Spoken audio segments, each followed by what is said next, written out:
मेरे हृदय मंदिर के आराध्य मेरे सतगुरुदेव संत गोपीदास साहब के चरण कमलों में अनंत बंदगी करते हुए यहाँ सत्संग सभा में उपस्थित परमात्मा के सभी नेमी प्रेमी भक्तों को मेरी सप्रेम साहेब बंदगी साहेब। जैसा कि मंच संचालक ने आप लोगों को बताया कि साहेब बंदगी एक अभिनंदन का तरीका है। जैसे नमस्कार है, नमस्ते है, प्रणाम है, सत श्री अकाल है, गुड मॉर्निंग है, लेकिन ये बड़ा ही अनूठा है जो हमें हमारे गुरु से प्राप्त हुआ। साहब कहते हैं परमात्मा का एक पर्यायवाची शब्द है, परमात्मा का ही एक दूसरा नाम साहब भी है। जैसे परमात्मा के और भी पर्यायवाची शब्द हैं, भगवान है, ईश्वर है, अल्लाह है, गॉड है, स्वामी है, मालिक है, ये सब परमात्मा के पर्यायवाची शब्द हैं। और कोई एक चीज के लिए अगर हम अलग अलग शब्द का प्रयोग करते हैं तो उससे वस्तु नहीं बदल जाती है। पानी को अगर कोई वाटर कह दे तो पानी नहीं बदल जाएगा, पानी पानी ही है। जो इंग्लिश में जानते हैं पानी को वो वाटर कहते हैं, जो हिंदी में जानते हैं तो पानी या जल कहते हैं उसको। नाम चाहे आप कुछ भी रख दें, अगर आप पानी को जानते हैं जिससे प्यास बुझाई जाती है, जो हमारे शरीर के लिए परमात्मा के द्वारा दिया गया फ्री तोहफा है, तो आप पानी को समझ जाएंगे तो वाटर बोलने वाले से लड़ाई नहीं करेंगे। लेकिन अगर आप परमात्मा को जानते ही नहीं है, समझते ही नहीं है, तो आप परमात्मा के लिए अगर भगवान कह रहे हैं तो कोई गॉड कह देगा तो भी लड़ाई कर सकते हैं, कोई अल्लाह कहेगा तब भी लड़ाई कर सकते हैं, कोई साहब कह देगा तब भी कह देंगे कि लगता है इसका भगवान कोई अलग है। अरे भगवान अलग अलग जाति के अलग अलग भगवान नहीं होते हैं, अलग अलग संप्रदाय के अलग अलग भगवान नहीं होते हैं। ये हमारी अज्ञानता है कि हम ऐसा समझते हैं कि हिंदू का भगवान अलग होगा, मुसलमान का भगवान अलग है, क्रिश्चियन का भगवान अलग है। ये तो हम लोगों ने बांट रखा है भगवान को। हमारे बांट देने से भगवान बंट नहीं जाएंगे। सारे ब्रह्मांड का मालिक एक ही परमात्मा है।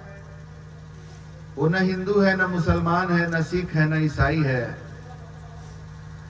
परमात्मा किसी खास वर्ग का नहीं होता। जैसे माता पिता के अनेक संतान होते हैं 2, 3, 4, तो चारों संतान अगर कहें कि ये मेरे माता पिता हैं, तो उसके माता पिता होने का मतलब नहीं है कि उसके भाई बहन के माता पिता नहीं है। तो उसी तरह से जैसे माता पिता पर सारे बच्चों का, बेटा बेटी सबका बराबर का हक होता है, वैसे ही परमात्मा पर सभी जीवों का बराबर का हक है। किसी भी जाति और संप्रदाय का परमात्मा के ऊपर विशेष हक नहीं है। ऐसे हर जाति और हर संप्रदाय आज होड़ में लगे हुए हैं अपने को ऊंचा दिखाने के लिए, अपने को बड़ा दिखाने के लिए, अपने को विशिष्ट दिखाने के लिए। और होड़ में सब अपना पीठ थपथपा रहे हैं कि हम बहुत आगे हैं, हम बहुत ऊंचा हैं, हमारा तो बड़ा अच्छा है, उसका अच्छा नहीं है, उसका नीचे है, मेरा ऊपर है। लेकिन ये सब नीचे ऊपर के खेल से परमात्मा प्रसन्न नहीं हो सकते। परमात्मा तो समानता का भाव रखने वाले से प्रसन्न होते हैं। जैसे अगर हम अपने भाई बहनों के साथ बराबरी का व्यवहार रखते हैं, बराबरी का भाव रखते हैं कि जैसे हम अपने माता पिता के संतान हैं, वैसे ही हमारा भाई भी उसी माता पिता का है, हमारी बहन भी उसी माता पिता का है, हम कुछ विशेष नहीं है, और हम अपने सभी भाई बहनों से प्रेम करते हैं, तो माता पिता का प्रेम हमें अवश्य प्राप्त हो जाएगा। यहाँ पर बहुत सारे ऐसे लोग बैठे हुए हैं जिनके बाल बच्चे हैं। क्या आपके बाल बच्चे आपस में लड़ाई करते हैं तो आपको अच्छा लगता है क्या? माता पिता की स्थिति कितनी खराब हो जाती है जब उनके बाल बच्चे आपस में लड़ाई करते हैं, तो किसको क्या कहेंगे? क्योंकि कोई बच्चा को भी चोट लगेगा तो माता पिता को ही दर्द होता है। तो अगर एक भाई दूसरे भाई को मारकर प्रसन्न हो रहा है कि हमने मार दिया उसको, बड़ा मजा आया, तो शायद ये मजा उसको आ सकता है, लेकिन उसके माता पिता को मजा नहीं आता है। तो उसी तरह से हम सभी जितने भी जीव हैं, सभी परमात्मा के ही अंश हैं, सभी परमात्मा के ही रूप हैं। हम आपस में लड़ाई करते हैं तो लड़ाई में किसी को नीचे कर दिए, पटक दिए, किसी को डैमेज कर दिए, किसी को मार दिए, किसी को नुकसान पहुंचा दिए। इससे हम खुश हो सकते हैं, हमारे साथ के कुछ लोग खुश हो सकते हैं, लेकिन इससे परमात्मा प्रसन्न नहीं हो सकते हैं। परमात्मा तो प्रसन्न तभी होते हैं जब हम सभी जीवों से प्रेम करते हैं, सभी जीवों पर हमारा दया का भाव होता है, तभी परमात्मा हमसे प्रसन्न होते हैं। तो हम अगर चाहते हैं कि हमारे जीवन में परमात्मा की कृपा बनी रहे, तो हमें परमात्मा के हर रूप से, परमात्मा के हर संतान से, हर जीव से हमें प्रेम करना होगा। प्रेम हमें सीखना पड़ेगा, प्रेम करना हमें सीखना पड़ेगा। और ये प्रेम हम कहां से करना सीखेंगे? नफरत सीखने के लिए कहीं जाने का जरूरत नहीं है। घर में भी बहुत कुछ मिल जाता है सीखने, कुछ बचा खुचा कसर है तो अड़ोस पड़ोस में, मोहल्ला में, समाज में, स्कूल कॉलेज में, समाज में आज एक दूसरे के प्रति नफरत, घृणा, वैमनस्य का भाव, ये सब बड़ा सहजता से आपको मिल जाएगा। इसके लिए बहुत प्रयास करने की जरूरत नहीं है। लेकिन अपने अंदर अगर आप सभी जीवों के प्रति दया का भाव और प्रेम का भाव लाना चाहते हैं, तो आपको सत्संग में जाना पड़ेगा। साधु संतों के सानिध्य में ही आपके जीवन में दया का भाव पनपेगा, प्रेम का भाव पनपेगा। जैसे आप जानते हैं कि धान की खेती के लिए खास तरह का मिट्टी होना चाहिए। धान की खेती के लिए खेत में पानी होना बहुत जरूरी है। धान की खेती के लिए बढ़िया पर्यावरण जरूरी है, सही तापमान होना चाहिए।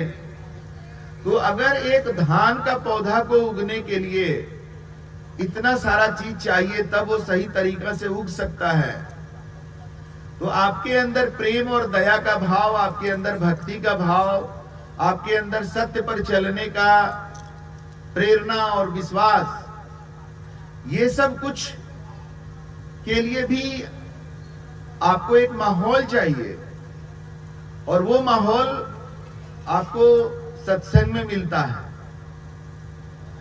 जैसे अभी यहां आप लोग शांति से बैठकर हमारे वाणी वचनों पर केंद्रित होकर के एक माहौल बना रहे हैं, जिस माहौल में सत्य वचन को ध्यान से सुनकर आप लोगों को प्रेरित कर रहे हैं कि आप भी ध्यान से सुनिए। अब इस माहौल में माहौल को बिगाड़ने के काम में भी लगे हुए हैं कुछ।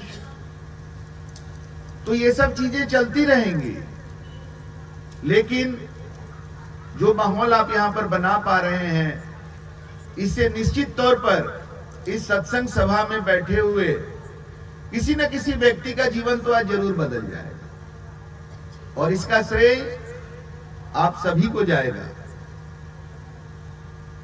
क्योंकि सब मिल करके हम लोग ये कार्यक्रम कर रहे हैं। अब ये करियातपुर गांव आज धन्य हो गया कि यहां रवि जी तो यहां पैदा लिए होंगे, यही जन्म हुआ है ना आपका, तो इस गांव में ये जन्म लिए, इस गांव में जब बच्चा के रूप में इधर उधर कूदते फांदते होंगे उस समय शायद ही कोई अंदाजा लगा पाया होगा कि ये लड़का आगे चल करके एक दिन इस गांव में सत्य का प्रकाश फैलाएगा। अंजू साहब विवाह के बाद यहां पर आई, रवि जी की जब शादी हुई होगी तब भी शायद ही कोई अंदाज लगाया होगा कि इसके घर में जो लड़की आ रही है उसके साथ साथ एक सत्संग की धारा भी यहां पर पहुंच रही है इस गांव में, और वही धारा आज खुल करके आप लोगों के सामने प्रवाहित हो रही है, जिसमें आप सत्य, प्रेम और भक्ति का आनंद ले रहे हैं।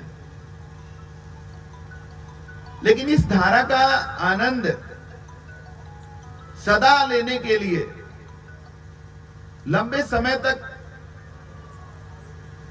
इस धारा में सराबोर रहने के लिए आपको कुछ बातों पर ध्यान देना पड़ेगा। एक छोटी सी कहानी बताएंगे जिससे आपको समझने में मदद मिलेगा कि सत्य, प्रेम और भक्ति का जो मार्ग होता है,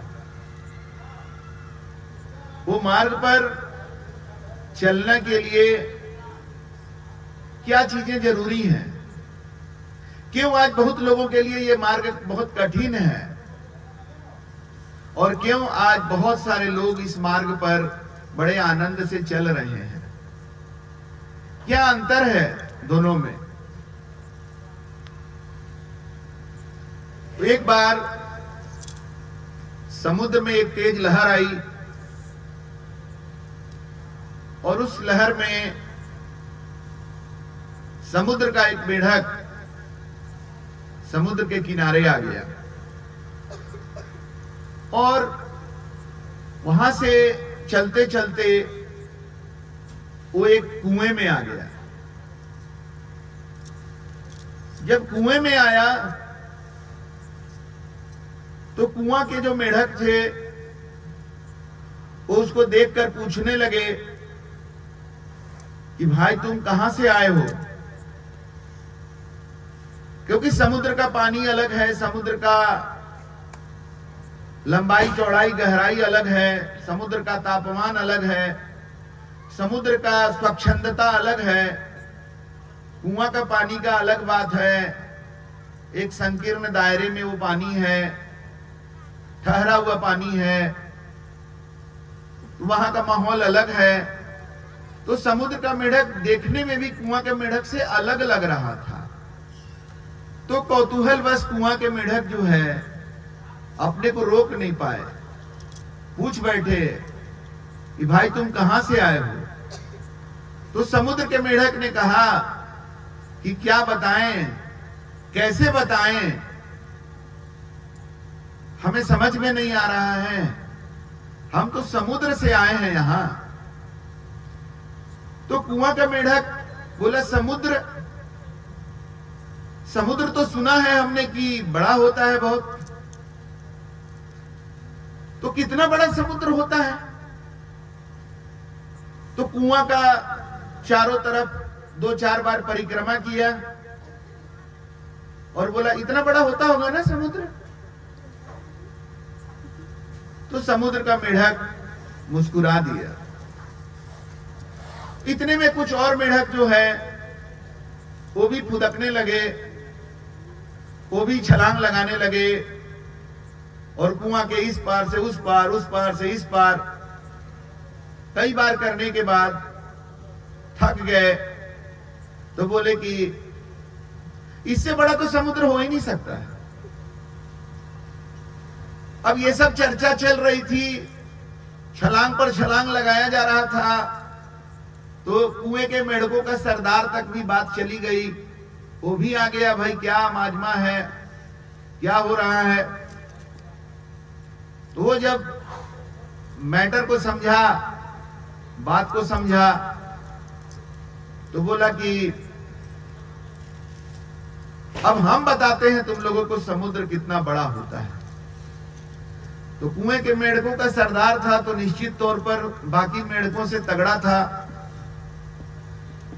तो वो बहुत ताकत लगा करके तेजी से कुआं के इस पार से उस पार, उस पार से इस पार छलांग लगाना शुरू किया। बहुत देर तक छलांग लगाया और तब बोला कि इससे बड़ा तो समुद्र हो ही नहीं सकता है, चाहे तुम कुछ भी कह लो।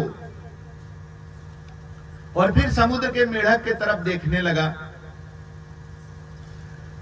तो समुद्र का मेढक फिर मुस्कुराता है और कहता है कि देखो दोस्त, जैसा छलांग तुम लोग लगा रहे हो ना, वैसा वैसा छलांग जिंदगी भर लगाते रहोगे, तब भी समुद्र के लंबाई, चौड़ाई और गहराई का अंदाजा तुम लोग नहीं लगा पाओगे।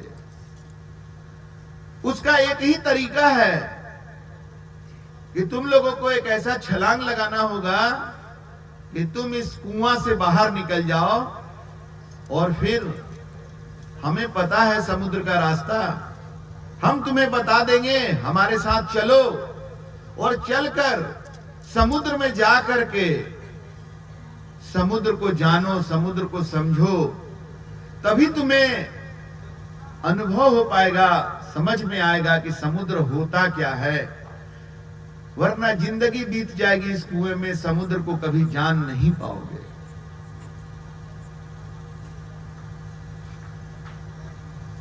तो हमें इस कहानी से जीवन में बड़ा दर्शन मिला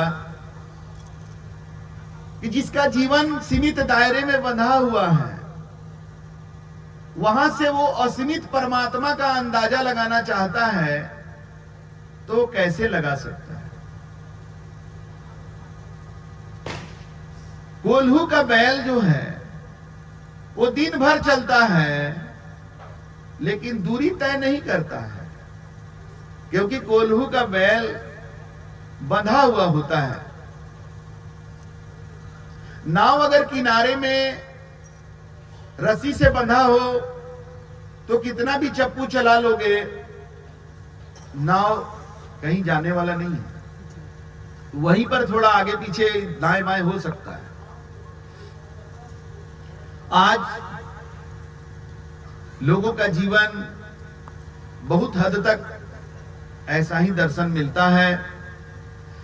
कोई अपने अहंकार से बंधा हुआ है, उसको खुद के अलावा कोई दिखाई ही नहीं देता है। कोई भी अच्छा काम होगा तो उसको लगता है कि वही किया है। किसी को अपने परिवार से ज्यादा दिखाई नहीं देता है, किसी को जमीन जायदाद से ज्यादा कुछ दिखाई नहीं देता है। कोई नौकरी कर रहा है तो नौकरी को ही अपना सब कुछ मान लिया है कि यही दुनिया है, यही जिंदगी है, एक पद मिल गया है, उसी में नाच रहा है अपना। कोई अपना बाल बच्चा को देख करके बड़ा समझ रहा है कि मेरे बाल बच्चा जैसा तो किसी का बाल बच्चा ही नहीं है। लगभग अधिकतर लोग अपने जीवन में किसी न किसी चीज से बंद करके अपने जीवन को उसी सीमित दायरे में बिताए चले जा रहे हैं, और परमात्मा के बारे में तरह तरह का ख्याल बनाकर रखे हैं। मार्केट से फोटो मूर्ति खरीद के ले आते हैं, पूजा करते हैं, और पता नहीं उनको क्या दर्शन होता है, नहीं होता है, क्या उनका जिंदगी चल रहा है, नहीं चल रहा है। लेकिन हम तो देखते हैं कि जब भी लोगों से बातें करते हैं तो थोड़ा सा अपना दुख कुछ बताना लोग शुरू करते हैं। सुनने लग जाइए तो इतना दुख बताने लगते हैं, कितना दुख है जीवन में। जीवन में भगवान भी है, जीवन में पूजा भी है, भक्ति भी है और दुख भी है। ये बात हमको समझ में नहीं आता है भाई। जीवन में जहां प्रकाश होगा वहां अंधेरा कैसे रह सकता है? कहा गया है, तिमिर गयो रवि उगते, सूरज के उगते ही अंधकार दूर हो जाता है।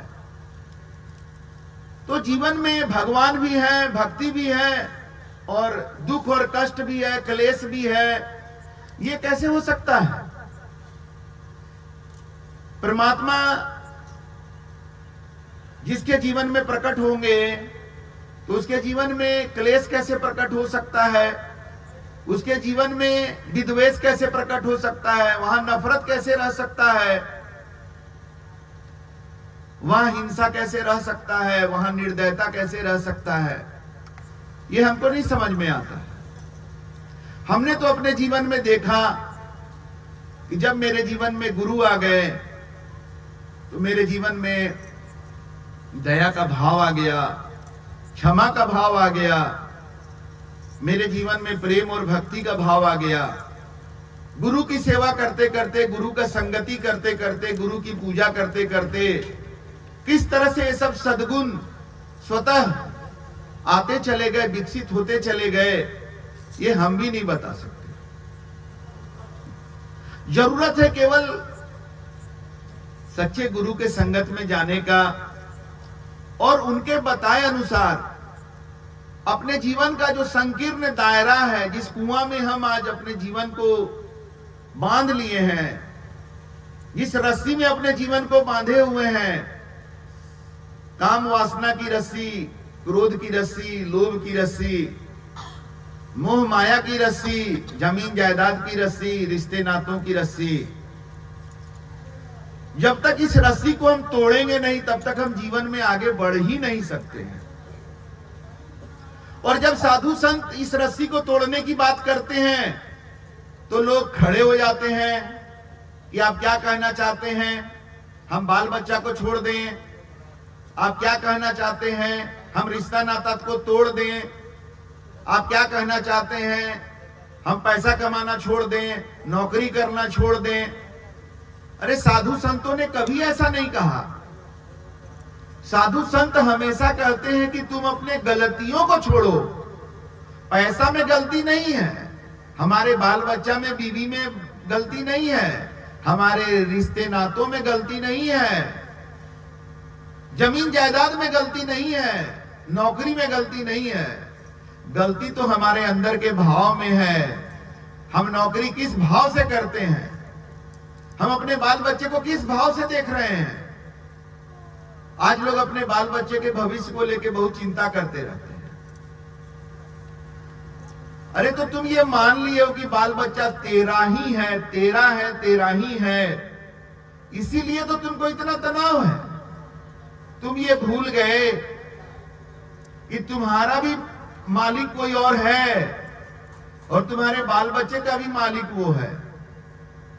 तो जो परमात्मा है वो सबका चिंता करते हैं, सबका केयर करते हैं, सबको जीवन दिए हैं। जो जीवन दाता है वही अन्नदाता है, वही हमारे जीवन को संवारता है, जीवन के जरूरतों को पूरा करता है। उन्हीं के कृपा से हमारा जीवन चल रहा है। तो जब ये बात हम समझ जाएंगे तो हम अपने बच्चों के लिए केवल चिंता करते रहेंगे क्या? ये कितना बड़ा ज्ञान है अगर हम ये समझ जाएं कि मेरे बच्चे को हम जन्म जरूर दिए, शरीर के माता पिता हम जरूर हैं, लेकिन उसका जीवन तो परमात्मा के कृपा से मिला है और उनकी कृपा जब तक है तब तक ही उसका जीवन रहेगा। जब तक उनकी मर्जी है तभी तक उसका जीवन रहेगा। वो मेरा है नहीं, हम तो सिर्फ एक माध्यम है। देने वाला परमात्मा है, लेने वाला परमात्मा है, हम बीच में क्या है? तो ये ज्ञान आते ही हमारे जीवन में शांति आ जाएगी।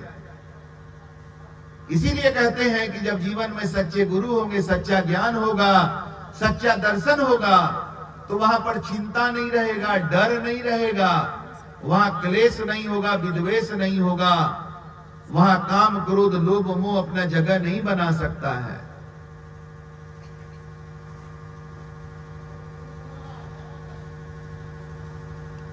तिमिर गयो रवि उगते, रवि के उगने के साथ ही, सूरज के उगने के साथ ही अंधकार चला जाता है।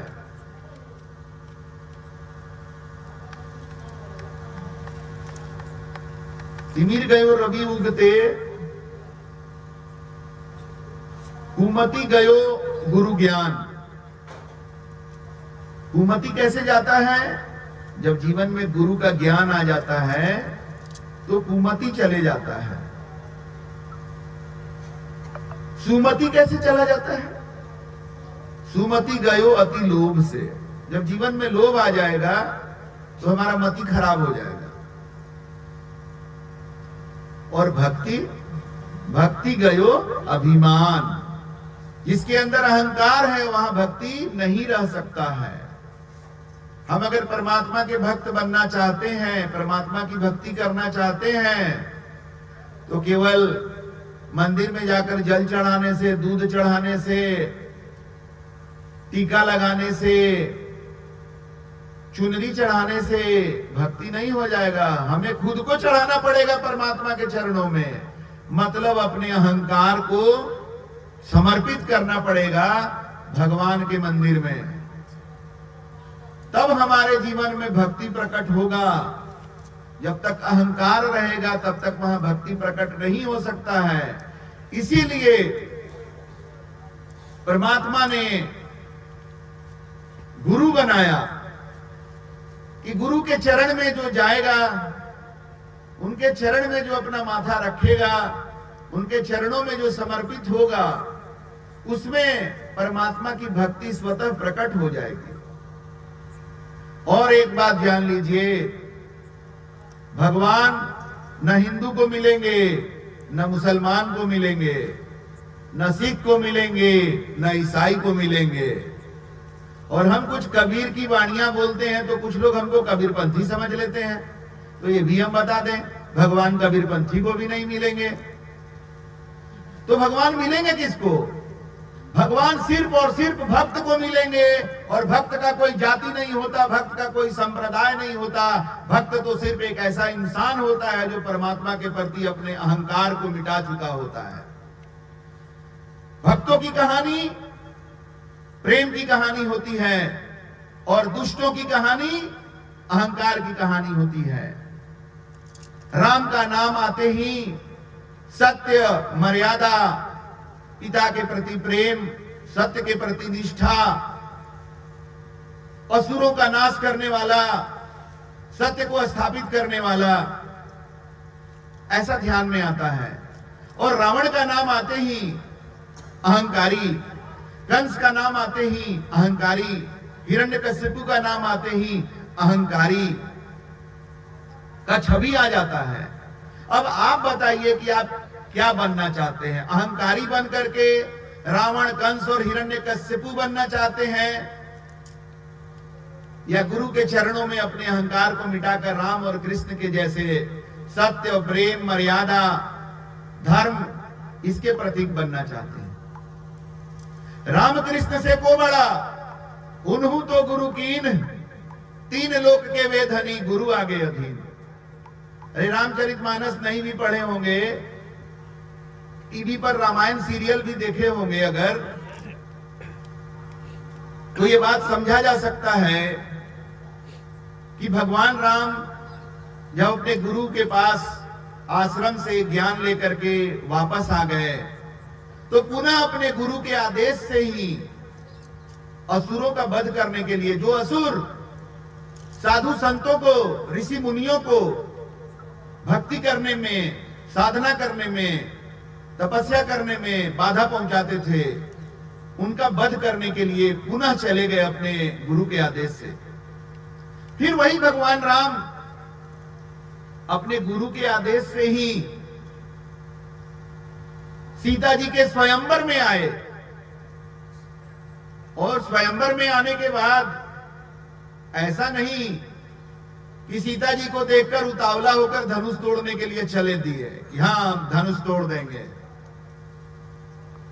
वो दृश्य हमें याद है रामायण सीरियल का, जब भगवान राम के गुरुजी भगवान राम की तरफ संकेत करते हैं कि अब उठो राम, अब कोई और धनुष नहीं तोड़ पाएगा। अब राजा जनक की चिंता को दूर करो। तब भगवान राम अपने गुरु के आदेश से उठते हैं और धनुष को तोड़ते हैं। तो आज सत्यवाणी जिन लोगों को चुभता है, उनको क्या भगवान राम की ये सच्चाई भी चुभती है कि भगवान राम का जीवन गुरु की आज्ञा पर चला? तो आज अगर हम अपने को भगवान राम का भक्त कहना चाहते हैं तो हमें पहले गुरु भक्त बनना होगा। आज अगर हम अपने को भगवान राम का भक्त कहना चाहते हैं तो हमें दया करनी पड़ेगी जीवों पर, क्योंकि कहा गया है कि भगवान राम विष्णु के अवतार थे और वैष्णव जन तो ते मेरे कहिए जो पीर पर आई जानी रे। अरे वैष्णव मतलब विष्णु का भक्त तो उसी को कह सकते हैं जो दूसरे का दर्द समझता हो, दूसरों को दर्द देने वाला। विष्णु का झंडा लेकर घूमेगा तो विष्णु का भक्त नहीं हो जाएगा। आज तो बहुत सारे देश विरोधी ताकतें हैं जो तिरंगा झंडा लेकर के जुलूस निकालती हैं और देश का टुकड़ा टुकड़ा करना चाहते हैं। तो तिरंगा ऊपर से दिखाते हैं और अंदर से राष्ट्रद्रोह और देश विरोधी गतिविधि करते हैं। तो भगवान राम का झंडा तुम उठाते हो अगर, तो भगवान राम के आदर्शों को भी तुम्हें लेकर चलना पड़ेगा। और भगवान राम ने ये आदर्श स्थापित किया पिता की भक्ति का। पिता के एक आदेश पर अपने राज्याभिषेक को छोड़कर जंगल के तरफ रुख कर लिए। न जाने कितने तरीका से उनको समझाया गया, लेकिन माने नहीं, अपने पिता की बात को रखने के लिए जंगल गए। ये कहानी सुनने में बहुत अच्छा लगता है कि भगवान राम 14 वर्ष तक वनवास चले गए, बड़ा आनंद आता है। लेकिन अपने जीवन में अगर वनवास मिलने लगता है, मतलब थोड़ा सा दुख मिलने लगता है, तो लोग भगवान को कोसने लग जाते हैं। ये कैसी भक्ति है? ये बड़ा आसान लगता है कि भगवान राम अयोध्या से वनवास में गए और जंगल से फिर श्रीलंका, सोचिए कहां पर है श्रीलंका, वहां जाकर के रावण का वध किए, क्योंकि रावण सीता माता को उठाकर ले गया। ये सुनने में बहुत अच्छा लगता है, लेकिन आज किसी माता और बहन का इज्जत लिया जाता है, अपहरण किया जाता है, तो आप उसके लिए कितना लड़ने के लिए तैयार हैं? आज सत्य का अपहरण किया जाता है, आप उसके लिए कितना लड़ने के लिए तैयार हैं? सच के मार्ग पर चलने में कठिनाई आती है तो तुरंत झूठ का मार्ग पकड़ लेते हैं। तो उस समय भगवान राम को याद करने का है कि अपने जीवन को कैसा उन्होंने मिटाया सत्य के लिए, मर्यादा के लिए, भक्ति के लिए। तब हम भगवान राम का झंडा भी लेकर चलेंगे तो शोभा देगा। अन्यथा हम नाम लेंगे भगवान राम का और करनी करेंगे रावण का, तो क्या कहा जा सकता है? तो उसी तरह से आज भक्ति के लिए हमें अहंकार का त्याग करना होगा। रावण, कंस और हिरण्यकशिपु जैसा बनकर हम भक्त नहीं बन सकते। इन लोगों ने तो भक्तों पर अत्याचार किया। हिरण्यकशिपु ने प्रहलाद पर अत्याचार किया, रावण ने भगवान राम, माता सीता के साथ गलत किया, कंस ने भगवान कृष्ण को मारने के लिए कितना पाप किया। तो अहंकार आपको पापी बना देगा। रामचरितमानस में इसीलिए गोस्वामी तुलसीदास लिखते हैं, दया धर्म का मूल है। गोस्वामी तुलसीदास ये नहीं लिख रहे हैं कि सनातन धर्म का मूल है, वो लिख रहे हैं दया धर्म का मूल है। तो दया का पालन करो ना भाई। असली धर्म क्या है? दया है। हम दया का पालन करते नहीं हैं। कमजोर मुर्गा को पकड़ते हैं, उसका गर्दन पर छुरी चलाते हैं बकरा को उल्टा लटका देते हैं, मार करके चमड़ा उखाड़ उखाड़ करके, चमड़ा उतार करके उसका जो है, कोई कहता है कलेजा में से दे देना, रांद में से दे देना। बाहरे भक्त, ये कैसा धर्म है, ये कैसा भक्ति है कि एक कमजोर जीव को पकड़ करके उसका हत्या कर दिए, वो चिल्ला रहा है, तड़प रहा है, कराह रहा है और तुम्हारे दिल में दर्द ही नहीं हो रहा है। ये कैसा भक्ति है, ये कैसा प्रेम है? तो क्या ऐसा ही आप बनना चाहेंगे? तो हमें अपने जीवन में दया को धारण करना है, तभी हम धार्मिक कहला सकते हैं। कोई भी धर्म का, आप किसी भी संप्रदाय से हैं, आप किसी भी धर्म को मानते हैं, अगर आप में दया नहीं है तो हम आपको नहीं मानने वाले हैं धार्मिक व्यक्ति। मेरे लिए धार्मिक व्यक्ति वही है जो जिसके पास दया है। और हम अकेले नहीं है ऐसा कहने वाला, गोस्वामी तुलसीदास भी तो यही कह रहे हैं कि दया धर्म का मूल है और पाप का जड़ क्या है? पाप मूल अभिमान। अब आप देख लीजिए कि आप में कितना अहंकार है। अगर आप में अहंकार है तो आप में पाप है। तुलसी दया न छाड़िए जब लग घट में प्राण। जब तक आपका जीवन है दया को मत छोड़िए, क्योंकि मूल धर्म दया का, धर्म का मूल क्या है? दया है। और सदगुरु कबीर भी यही बात बोल रहे हैं, थोड़ा उनका तरीका अलग है, बस बात यही है। वो क्या कह रहे हैं? जहां दया तहां धर्म है, जहां लोभ तहां पाप। सदगुरु कबीर पाप का जड़ क्या बता रहे हैं? लोभ को बता रहे हैं। लोभ कहां से आता है? अहंकार से आता है। और वही गोस्वामी तुलसीदास पाप का जड़ अभिमान को बता रहे हैं। तो बात वही है। आगे कहते हैं सदगुरु कबीर कि जहां क्रोध तहां काल है। अरे काल काल सब कहता है ना, महाकाल, तो काल आ गया है, काल ऐसे कर दिया। अरे तुम्हारे अंदर जो क्रोध है वही तो सबसे बड़ा काल है। तुम्हारा क्रोध ही तुमको एक दिन डैमेज कर देगा बाबू, किसी और की जरूरत नहीं पड़ेगी। तो जहां क्रोध है वहां काल है।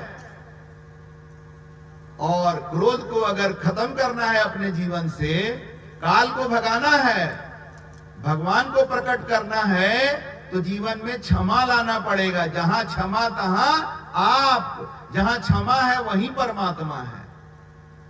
तो आप लोग अपने अंदर क्रोध लाने का प्रयास करिएगा कि क्षमा लाने का प्रयास करिएगा, सोच लीजिए। क्रोध लाइएगा तो काल आ जाएगा, और काल का काम है डैमेज करना, विध्वंस।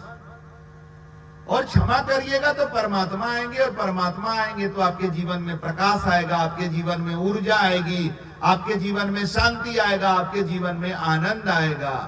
तो अब आप क्षमा करेंगे? सबसे पहले पति अपने पत्नी को क्षमा कर दे, पत्नी पति को क्षमा कर, तो समाज में बड़ा शांति आ जाएगा, परिवार में बहुत शांति आ जाएगा।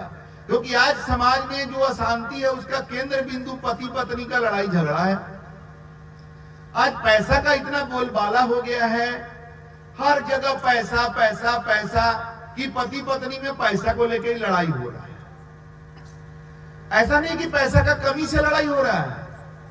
अरे कितना भी पैसा हो जाएगा, जिसके जीवन में संतोष नहीं है तो वहां पर पैसा कम ही पड़ जाएगा। पूरी धरती कम है लोभी लोगों के लिए, और जो संतोषी है उसके पास जमीन नहीं है तो भी वो संतोष का जिंदगी जी रहा है। एक बहुत अच्छा वाणी है,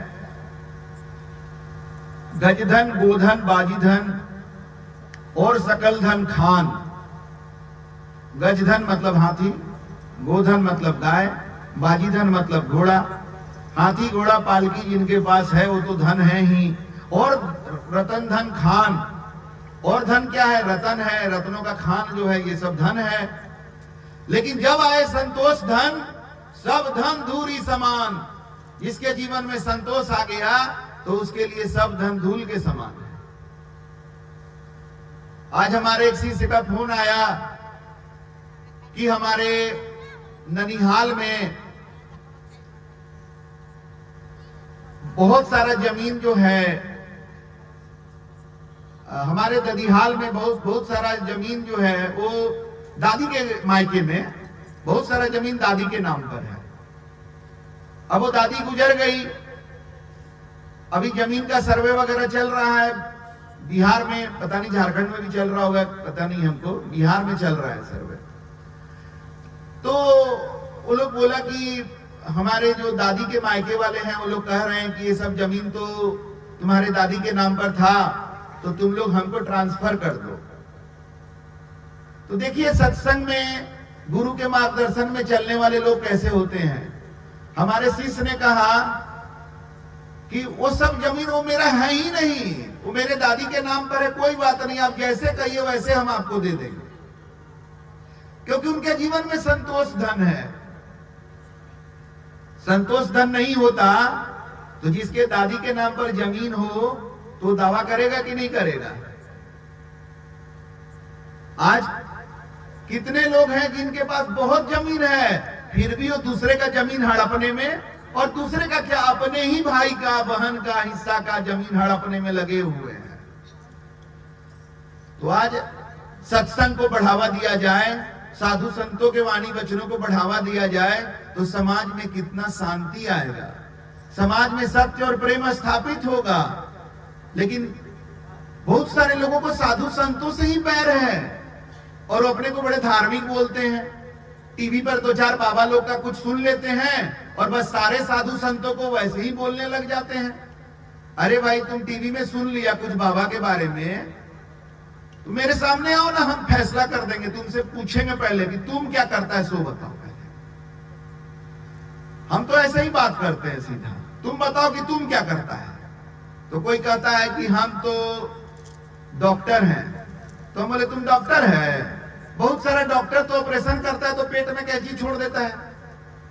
बहुत सारा डॉक्टर है जो किडनी बेच देता है। बहुत सारा डॉक्टर है जो जानता है कि बीमारी क्या है फिर भी 10-20 हजार का इलाज लिख देता है। बहुत सारे डॉक्टर है जो जानता है कि ऑपरेशन का जरूरत नहीं है फिर भी ऑपरेशन कर देता है।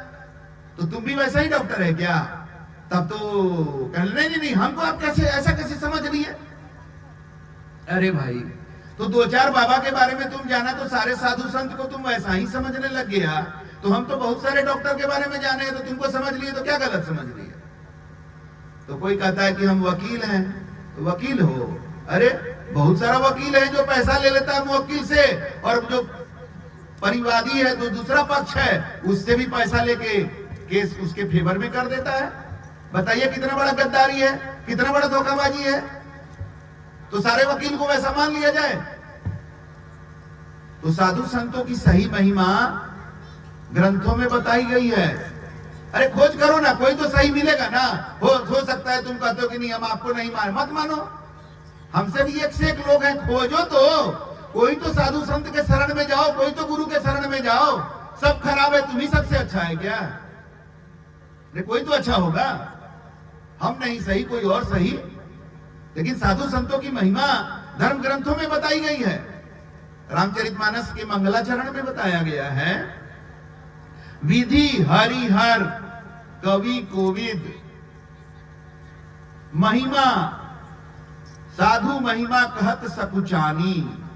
विधि मतलब ब्रह्मा जी, हरि विष्णु जी, हर शंकर भगवान, विधि हरिहर कवि कोविद। कवि के बारे में आप जानते हैं, जहां न जाए रवि वहां जाए कवि। कवि लोग इतना कल्पना करने में तेज होते हैं। कोविद ने और बड़े महाकाव्य लिखने वाले। विधि हरिहर कवि कोविद कहत वाणी कहत साधु महिमा सकुचानी।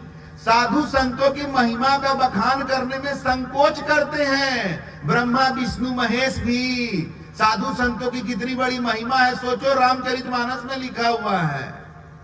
तो आगे गोस्वामी तुलसीदास कहते हैं, सो मौसम कहीं जात न तय सो। इसीलिए हमको भी कहा नहीं जा रहा है साधु संतों की महिमा। कैसे? साग वणिक मणिगुण गण जैसो।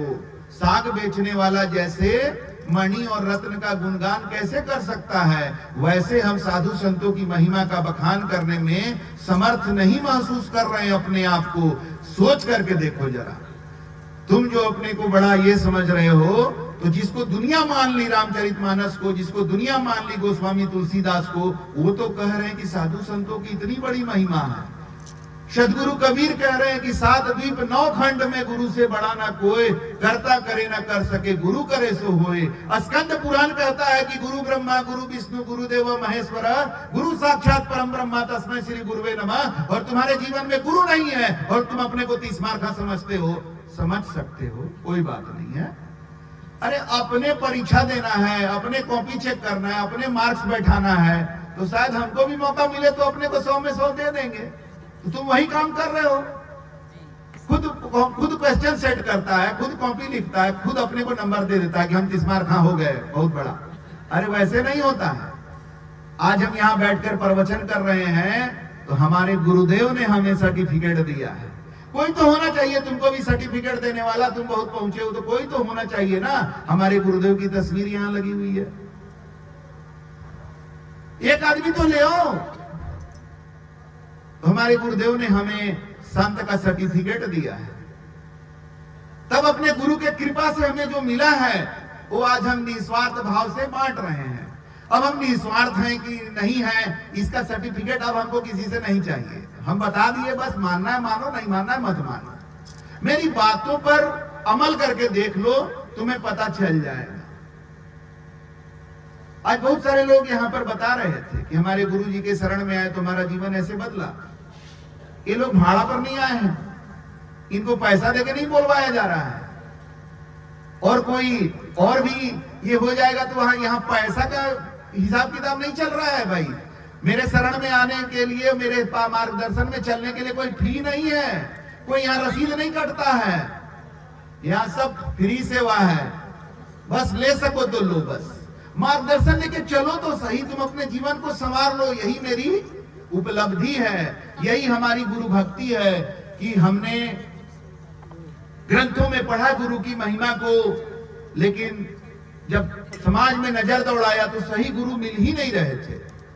ऐसे ऐसे गुरु मिलते थे जो भूत प्रेत का सिद्धि किया हुआ है, तांत्रिक है, तरह तरह का तंत्र मंत्र का चमत्कार दिखाता है, लेकिन हम उससे प्रभावित नहीं होते थे क्योंकि हमें भगवान राम का दर्शन करना था। वर्तमान में भगवान राम का दर्शन। तो हमने जाना कि गुरु गोविंद दो खड़े, काके लागू पाए, बलिहारी गुरु आपना जिन गोविंद दियो बताए। तो गुरु सही मिल जाएंगे तो गोविंद का दर्शन हो जाएगा, भगवान राम का दर्शन हमें होगा तब जब हम सही गुरु के शरण में जाएंगे। आप लोग को जानकर हैरानी होगी कि हमारे गुरु हमें ट्रेन में मिल गए, जनरल बोगी में। आज लोग बड़े बड़े बाबा खोजते हैं, सैटेलाइट बाबा, टीवी पर आने वाला बाबा। अरे जो टीवी पर आएगा वो तुम्हारे घर में शायद नहीं आएगा फिर, क्योंकि वो टीवी पर आता है। अरे जब तक गुरु हमारे घर में नहीं आएंगे, हम गुरु के पास नहीं जाएंगे, तब तक न गुरु हमको जान पाएंगे न हम उनको जान पाएंगे। तो गुरु हमारा सुधार कैसे करेंगे? आप सोच करके देखिए कि अभी हम लोग करियातपुर गांव में हैं, ये छत पर सत्संग सभा चल रही है। अभी अगर किसी का फोन आता है कि भाई हम आपके सत्संग में आना चाहते हैं, तो उसको कैसे रास्ता बताइएगा आप? अगर आप ये नहीं जानिएगा कि वो कहां पर है तो आप रास्ता कैसे बताइएगा? सोचिए जरा सा। आपको तो पहले पूछना पड़ेगा ना कि भाई तुम आना चाहते हो करियातपुर, तो तुम हो कहां पर, पहले ये बताओ। कलकत्ता साइड से आ रहे होगे तो अलग रास्ता बताएंगे, बरही साइड से आ रहे होगे तो अलग रास्ता बताएंगे। पहले तो जानना पड़ेगा ना कि वो आदमी है कहां पर, कि अंधाधुंध रास्ता बताने लग जाइएगा पहले। तो आज टीवी पर जो चल रहा है ना सत्संग, वो यही चल रहा है कि शिष्य कहां पर है उसका आता पता नहीं है और रास्ता बताया जा रहा है रास्ता। तो क्या चलेगा? और मजेदार बात है कि देखने वाले को चलने से मतलब ज्यादा यह है कि टीवी चलते रहे और घर में झाड़ू लग रहा है, पोछा लग रहा है, उधर प्रवचन चल रहा है। तो वैसे जिंदगी बदलने वाला नहीं है। सत्संग आमने सामने होता है, सब चीज यूट्यूब पर ही हो जाएगा। अरे शादी ऑनलाइन कर सकते हो, बच्चा ऑनलाइन नहीं होगा, उसके लिए तो मिलना पड़ेगा ना। तो जीवन बदलता है जब गुरु शिष्य मिलते हैं एक माहौल में, एक स्थान पर जहां दोनों के बीच ज्ञान का आदान प्रदान जो है वो होता है। शिष्य अपना जीवन का प्रश्न रखता है और गुरु अपना ज्ञान का दर्शन देते हैं, अपने ज्ञान को ट्रांसफर करते हैं, तब जीवन बदलता है। टीवी देखने से जीवन बदलने वाला नहीं है। टीवी वाले बाबा से आपका कल्याण नहीं हो पाएगा। हो सकता है किसी को खराब लग जाए तो भाई हम क्या कर सकते हैं, लेकिन बात तो सत्य ही बोल रहे हैं। मेरे बात को तौल करके देखिएगा कि आप टीवी कितना बार से सत्संग सुन के देख लीजिए, वो तो आपका प्रश्न सुनेगा नहीं। अभी हम यहाँ पर आए हैं, हम आपको माइक पर बोल रहे हैं कि हम जब बोल लेंगे उसके बाद जिसको भी इच्छा है हमारे बोले गए बातों पर प्रश्न करने का, वो आए हमसे प्रश्न करे, हम उसके प्रश्न का जवाब देंगे। अगर उस सही में उसका प्रश्न है, वो जानना चाहता है, तो उसको जरूर हम संतुष्ट करेंगे, उसको जवाब जरूर सही मिलेगा। तो सत्संग की बड़ी महिमा है। तो साधु संतों की महिमा देखिए रामचरितमानस में कैसे बताया गया है। लेकिन आज समाज में आपको देखने को मिलता है साधु संतों की महिमा। अरे एक विधायक और एमपी और एमएलए और ये मंत्री लोगों का जो है ना, उन लोग के पीछे आदमी जितना भाग रहा है उतना साधु संतों के पीछे नहीं जा रहा है। और साधु संत के पीछे भी जाता है तो बड़ा टैग खोजता है। टीवी वाला बाबा अगर आ जाएगा तब, जबकि ग्रंथों में कहा गया है कि जात न पूछो साधु की, साधु का ब्रांड मत पूछो, साधु का जात मत पूछो, पूछ लीजिए ज्ञान, साधु से ज्ञान लो, मोल करो तलवार की, पड़ी रहन दो म्यान। अरे म्यान में क्या रखा हुआ है कि संत जी कहां से जुड़े हुए हैं? हमसे अक्सर लोग पूछते हैं आप कहां से जुड़े हैं? हम कहते हैं हम परमात्मा से जुड़े हैं, बताइए। तो बोला वो तो हम भी जुड़े हैं। तो बोले आप कहां बोले? अभी आप तो अपने परिचय में नहीं बोले कि आप परमात्मा से जुड़े हैं। आप तो अपना परिचय में बता रहे थे कि आप फलाना संस्था से जुड़े हैं, और आप मेरा पूछ रहे कि आप कहां से जुड़े हैं। तो हम भाई परमात्मा से जुड़े हैं। नहीं नहीं वो तो ठीक है, मतलब फिर भी कौन संस्था से जुड़े हैं? हम ले रहे भाई हम तो बहुत संस्था से जुड़े हुए हैं, एगो का नाम ले तब ना। अब मेरा बाल बच्चा जिस स्कूल में पढ़ता है वो संस्था से भी जुड़े हुए हैं। हम जिस मॉल से सामान खरीद के लाते हैं हम वो उससे भी जुड़े हुए हैं। हम जो टीवी चैनल देखते हैं वो चैनल वाला से भी जुड़े हुए हैं। हम तो बहुत संस्था से जुड़े। अरे भाई नहीं नहीं, मेरा कहने का मतलब है कि आप कौन भगवान को मानते हैं? हम बोले हम तो एक ही भगवान को मानते हैं, वही भगवान तेरा भी होगा। तुम नहीं जानता हो भगवान को, तेरा भगवान अलग मेरा भगवान अलग नहीं है, सबका एक ही है। तब समझ जाता है कि थोड़ा पाला जो है ना गड़बड़ जगह पड़ गया है। तो अधिकतर लोग भाग जाते हैं, लेकिन कुछ लोग जग जाते हैं। साचा शब्द कबीर का सुनकर लागे आग, अज्ञानी तो जल मरे, ज्ञानी जाए जाग। इसके अंदर थोड़ा भी ज्ञान अंकुरित रहता है सत्य का, तो ये सब वाणी वचन सुन के जग जाता है, आनंदित हो जाता है कि ये कौन आए हैं जो ऐसा बात कर रहे हैं। अरे खोज रहे थे ऐसा कोई बोलने वाला मिल जाए। हमारे गुरुजी मिले तो हम ट्रेन में ही जनरल बोगी में उनका आवाज सुन के पकड़ लिए कि अरे ये ग्रंथ का रटा रटाया बात नहीं बोल रहे हैं। हम तो खुद ही इतना पढ़ने में तेज थे कि हमको ग्रंथ वाला बात से प्रभावित नहीं होते थे। हम चौथा पांचवा में थे तो रामचरितमानस पर प्रतियोगिता में भाग लेते थे, तो ग्रंथ का वाणी सुनने से हम प्रभावित होने वाले नहीं थे। हमारे गुरुदेव की वाणी ऐसी थी जो वाणी सुनकर समझ में आ जाता था ये कोई तोताराम का वाणी नहीं है, रटा रटाया वाणी नहीं है। ये तो जो पहुंच के बोलेगा वही बोल सकता है, जो पहुंचा हुआ है वही बोल सकता है। जो ताजमहल देखा नहीं है वो किताब में ताजमहल पढ़ के बताएगा तो कभी वैसा बात बता सकेगा जो ताजमहल जाके बताएगा? तो आज ऐसा ही है, खुद भगवान का दर्शन नहीं है और दुनिया भर का ग्रंथ पढ़ करके भगवान का चर्चा चल रहा है, भगवान का चर्चा कथा चल रहा है। अरे भगवान का जो कथा कर रहे हो तो कुछ बात अपने जीवन में धारण करके दिखाओ भी, और तुम्हारे शिष्यों में भी कुछ उस तरीका का चीज दिखना चाहिए, तभी तो कुछ समझ में आएगा कि भगवान का कुछ ज्ञान और अनुभव है वहां पर। तो हमारे यहाँ बहुत सारे शिष्य हैं। अब देखिए रवि जी अभी बहुत नया आए हैं, लेकिन देखिए मांस मछली खाना छोड़ दिए, नशा करना छोड़ दिए, तो प्रत्यक्ष को प्रमाण क्या है? यहां खाली नाराबाजी नहीं होता है, मेरे पास नारा लगाने से काम नहीं चलने वाला है, मेरे पास आके मेरा खूब बड़ाई करके कोई हमको खुश नहीं कर सकता है। यहां चलना पड़ेगा। मेरे पास वही रह सकता है जो सबसे पहले मांस मछली अंडा बकरा बकरी ये सब खाना त्याग कर देगा, तभी मेरे पास रह सकेगा। हाँ, स्वागत सबका है, क्योंकि मांसाहारी अगर मेरे पास आए और हम उसको पहले ही भगा देंगे तो शाकाहारी बनेगा कैसे? तो हम प्रेम करते हैं मांसाहारी से भी, लेकिन कैसा प्रेम? आइए बैठिए, हम बताते हैं कुछ बात, आपको सुनिए, अच्छा लगे तो मानिए। तो पहला चीज है मांसाहार का त्याग, दूसरा है नशा का त्याग। अरे भाई, जो नशा करने वाले हैं वो जब खुद को ही नाश करने में लगे हुए हैं तो उनको भगवान क्या बचाएगा? कहा गया है कि God helps those who help themselves. भगवान भी उसकी मदद करते हैं जो अपनी मदद खुद करता है।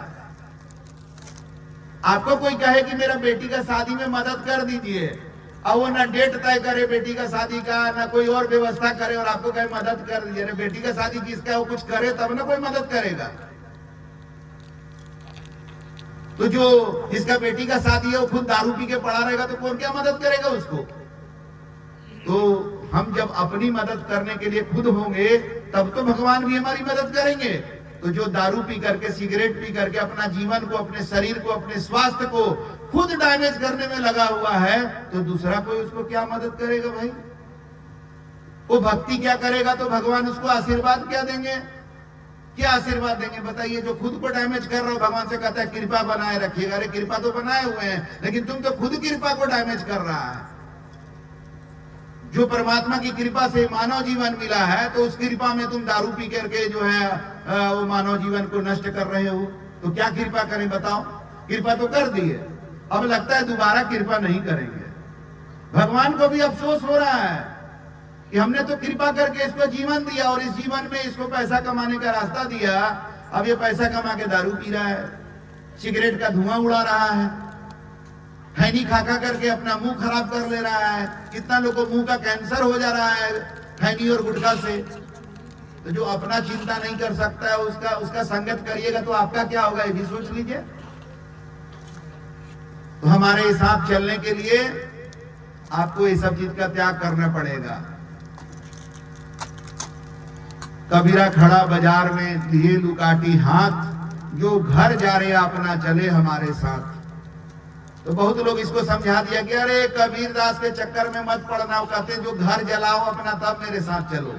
अरे घर में आग लगाने नहीं कहते हैं, जो तुम घर अपना बना लिए हो, विकारों का, बुरी आदतों का घर जो बना रखे हो कि बिना सप्ताह में 2 दिन मांस खाए तुम्हारा जिंदगी नहीं चल पाता है, बिना दारू सिगरेट खैनी खाए जीवन नहीं चल रहा है, ऐसा जो बना लिए हो संसार अपना, इस संसार को मिटाओ तभी तुम सत्य के मार्ग पर चल सकते हो। इसका अर्थ ये हुआ। तीसरी बात, हमारे साथ चलने के लिए झूठ को छोड़ना पड़ेगा, सत्य वचन बोलना पड़ेगा।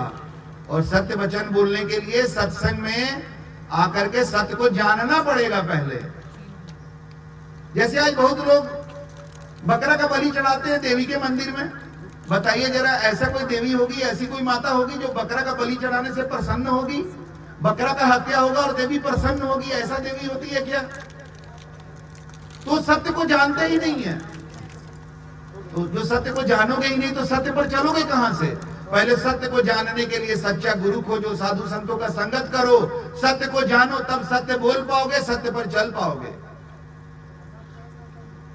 और चौथी बात कि हमारे भारत में युगों युगों से गुरु शिष्य परंपरा चली आ रही है, तो हमारे साथ चलना होगा तो गुरु शिष्य के हिसाब से चलना पड़ेगा। जैसे एक शिष्य को गुरु की खोज होती है, वैसे गुरु को भी सच्चे शिष्य की खोज होती है। हम दोस्त खोजने नहीं आए। हमारी एक शिष्या बोली कि हम आपको दोस्त के रूप में भी देखते हैं। हम बोले दोस्त के रूप में भी देखते हैं कि ही देखते हैं? दोस्त के रूप में ही मत देखिएगा, कि हमको दोस्ती नहीं करना है। मेरा दोस्ती बस एक ही है, सत्य और परमात्मा से। और सत्य और परमात्मा अलग अलग नहीं है। बहुत बार लोगों को लगता है कि ये पूजा क्या चीज की करते हैं, सत्य की पूजा करते हैं। सत्यम शिवम सुंदरम, जो सत्य है वही तो शिव है, वही तो सुंदर है, उसी की पूजा करते हैं, सत्य के पुजारी हैं, ऐसे करते हैं। सत्य की पूजा करने के लिए, सत्य को जानने के लिए गुरु के शरण में गए और गुरु से प्रेम और भक्ति किए, गुरु की पूजा किए, गुरु ने सत्य बता दिया। अब उसकी पूजा कैसे करते हैं? सत्य पर चलना ही सत्य की पूजा है, सिंपल। अरे नहीं नहीं मतलब की, अरे क्या मतलब की, बेमतलब का बात। तो इस तरह से ये हमारे मार्ग का चौथा चीज है।